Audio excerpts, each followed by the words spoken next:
Bonjour, on se retrouve aujourd'hui dans un secteur de Mont-Saint-Hilaire, le village La Gare. Le village La Gare est partagé entre deux districts électoraux. La majeure partie du village La Gare fait partie du district 2, le district des Patriotes, représenté par Lynn Jodoin, et la partie plus autour du golfe, la Seigneurie, fait partie du district 1, du Déboulé, avec Stéphane Paul. Alors, le village La Gare, qu'on appelle un TOD. Pourquoi un TOD? Un TOD, c'est un développement à haute densification qui se développe autour d'un transport collectif. Chez nous, c'est le train de banlieue. Alors, je vous dirais que le TOD, ici, le village La Gare, date sûrement d'une quinzaine d'années. Et on est obligé de faire le constat que c'est une œuvre inachevée. Pourquoi? Parce qu'on constate qu'une grande partie de la population qui demeure dans le village La Gare, ce ne sont pas des utilisateurs réguliers du train.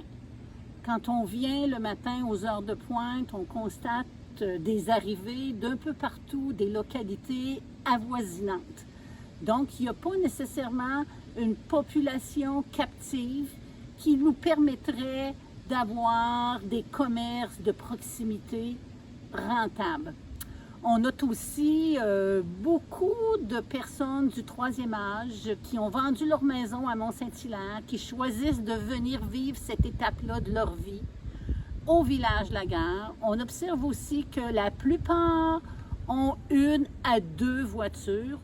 Donc, ça vient tout de suite biaiser les principes de base d'un TOD. Nous, on pense qu'on doit revoir ces principes de base-là si on veut vraiment assurer l'épanouissement du village La Gare.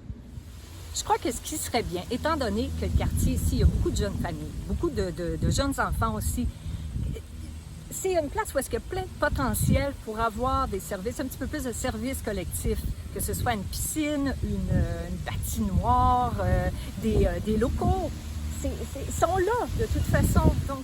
Donc l'idée, c'est vraiment de fournir des services collectifs pour favoriser un milieu de vie dans le village La Gare, ce qui va permettre de soutenir le développement économique au niveau des commerces ici. Et à partir de ce moment-là, il reste encore des discussions à faire avec le promoteur de façon à avoir des solutions adaptées à notre environnement et que ça puisse être une solution gagnante-gagnante pour les deux parties. Alors, on vient de vous exposer en quelques mots notre proposition pour le développement du village La Gare, l'épanouissement du village La Gare.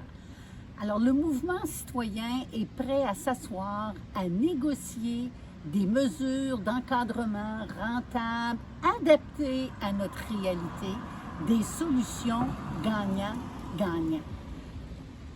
J'aimerais bien vous entendre à ce sujet. Merci.